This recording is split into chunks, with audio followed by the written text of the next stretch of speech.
Don't cry because it's over, smile because it happened. While this quote is usually and incorrectly attributed to Dr. Seuss, this statement was originally produced by the German writer Ludwig Jakubowski in his poem Bright Days. The phrase is rather simple in its meaning. Do not be upset that the good times are over, but rather be glad that you were there to experience them.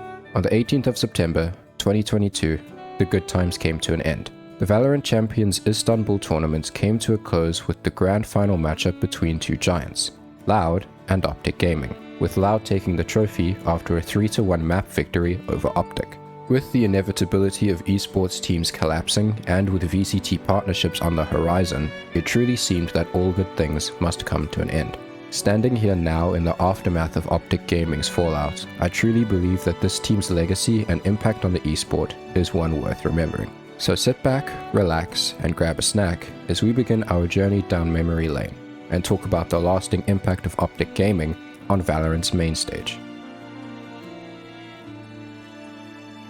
Hi, it's me again. So before we continue, I just quickly want to ask if you could hit that like button and subscribe to the channel if you enjoy the video. In my G2 video, I said that my goal was to reach 200 subs and you guys destroyed that within like a day. So that is insane. Thank you all so much. It really helps the channel grow and honestly, I'm very grateful.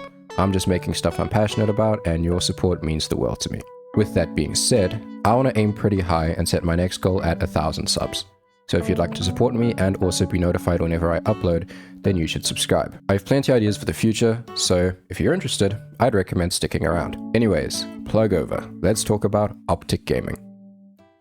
OpTic Gaming is an interesting esports org. It got its start in Texas in the 2000s and most of its popularity comes from the Call of Duty franchise, but they've also dipped their toes into other games throughout the years, namely Counter-Strike, Rocket League, Overwatch, and of course, Valorant. OpTic Gaming owned the Houston Outlaws. I can't believe I didn't know this until researching this video. It's even the same colors and stuff. However, when I personally think of OpTic Gaming, my mind goes nowhere near to the Call of Duty scene, probably because I was never really into it. And instead, I think about their Valorant team from 2022 and their lasting impact on the game as a whole. Even though OpTic are the titular org in this video, our story actually doesn't even begin with them. To understand why, we have to roll back the years and start feeling envious. See what I did there? Team Envious, or Envious, or Envy, or Envy, or whatever you want to call them, had an interest in competing in North American Valorant. So much so that in July of 2020, they picked up the roster of what was Together We Are Terrific, TWAT. Over the course of a year, the roster almost completely changes, with the only player staying consistent throughout this whole time being Finesse. Now this is the roster we need to familiarize ourselves with. The team's IGL Finesse, as I mentioned before, controller player Marved, Duelist and Chambermain Ye, and Initiator twins Crashies and Victor, with Victor also playing some Duelist and, more recently, some Sentinel. As a whole, under Envy, this roster was frying the North American circuit in 2021.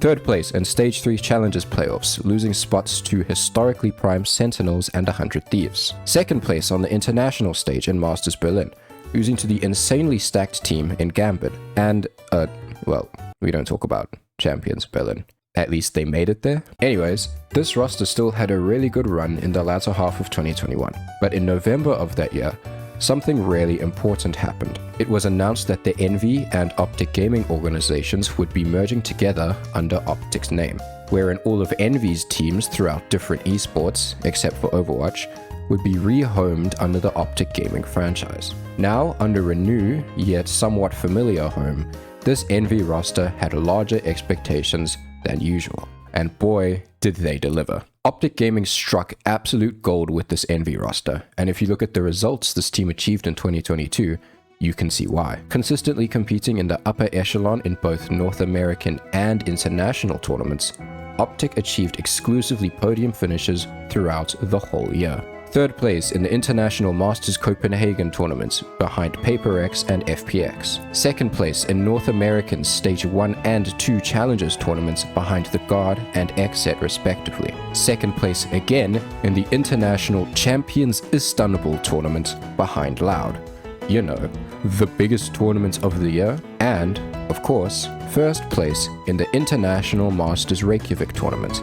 To summarize this information, they were in the top 3 teams for every major VCT tournament that they could have participated in throughout the whole year. That is a generational run. A lot of this team's success stems from the fact that they had an absolutely stacked roster, simple yet effective playstyle, and incredible synergy. The team's in-game leader Finesse is considered to be one of the greatest IGLs in Valorant history, a conversation including the likes of Boaster, Sadak, and, more recently, John QT and Boostio. Yes, there is North American bias in there. Alongside the insane calling of a seasoned and experienced IGL, we have to talk about the way that this team set up Ye to frag out. See, throughout Valorant's esports history, there have been many different metas, like the Astra and Viper meta, wherein one agent is so broken compared to the other agents, it essentially sets the meta where you have to play them or you just lose. Luckily for OpTic Gaming, in 2022, the meta was defined by the Sentinel agent, Chamber. With his ability to quickly engage and teleport to safety in a wide area, have 2 trips, and low-key have a Guardian or an Op on a save round, was kinda crazy. His utility is inclined to reward players with good aim, and this means that players that could click heads get absolutely insane value out of playing him. People such as Yampi, Cryocells, and of course, Ye. Arguably the greatest star player throughout the year, the value that Ye got on the 2022 version of Chamber was insane, putting up ridiculous numbers against the other top teams in the world. However, a star player's frag power means nothing without teammates to support you and to set you up. Marved, aka Iceman, is in the conversation for the greatest controller player in the world. Although he isn't particularly known for his ability to go nuclear in matches, his consistency in controlling the map for his team was undoubtedly a factor towards OpTic's success, although he did go nuclear in that one Haven game against Seda Division. Last but certainly not least, we have Victor and Crashies. The iconic duo known for their consistently good initiator performances simply cannot go unmentioned, and Victor's additional ability to flex onto duelists when the team needed him to is also really impressive. Overall, with all of these consistent and quality players competing with unbelievable synergy, it's clear as to why this roster performed so well throughout 2022. Yes, okay, I know, the glazing is crazy, but I don't care. The results speak for themselves, and their performance in this year has to have some influence into their position in the conversation of who is the best Valorant team of all time. However, if you've paid any attention to VCT in the last year and a half, then you've probably not seen the OpTic Gaming logo in a bit, and that's because of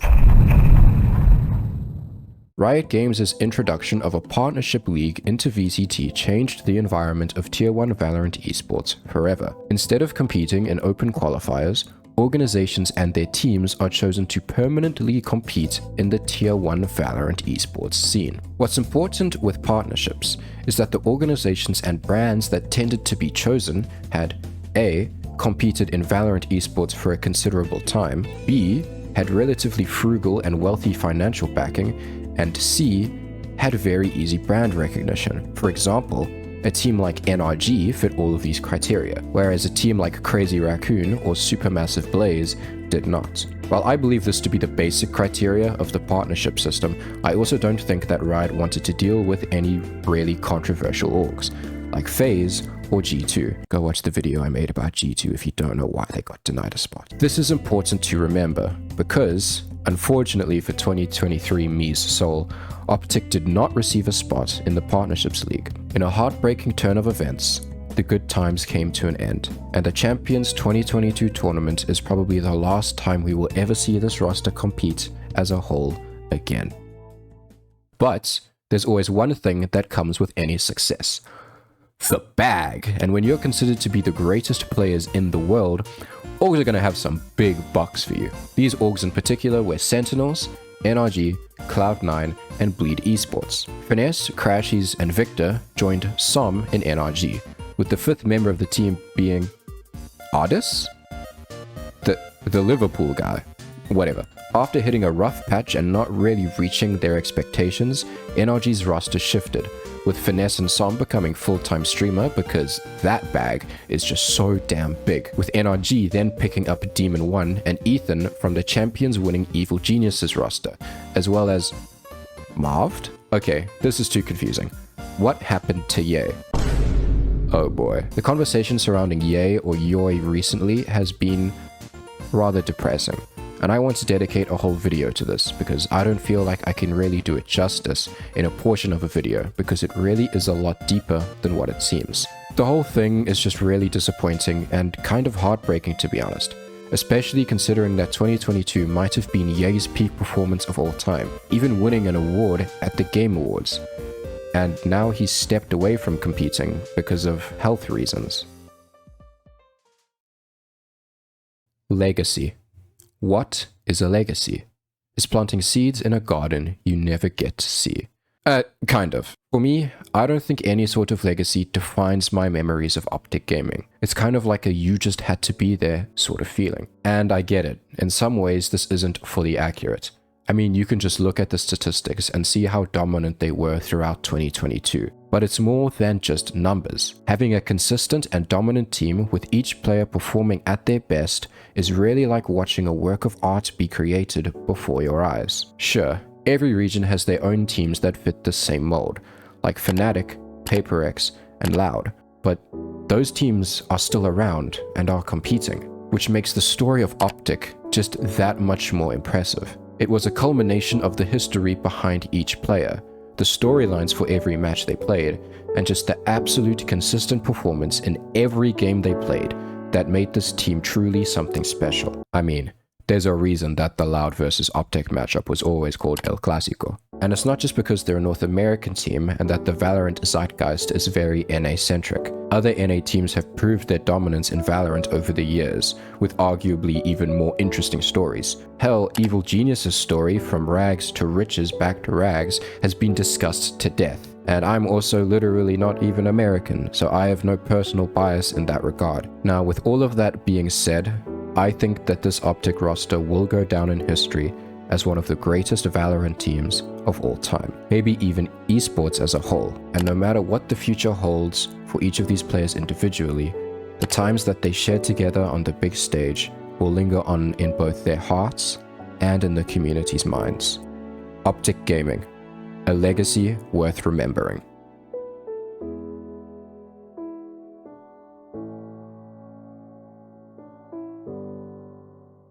So that was the legacy of OpTic Gaming's Valorant team. I can't lie, the process of making this video really sucked. I've had university exams during the whole process and it was all very stressful. So if you could like and subscribe, that would be really awesome. I've been an OpTic stan since Envy, so this video kinda hits close to me. Commend uploaded a video about OpTic as well. So if you want a more in-depth analysis of this team, then go watch that video, because it's like 40 minutes long and really high quality.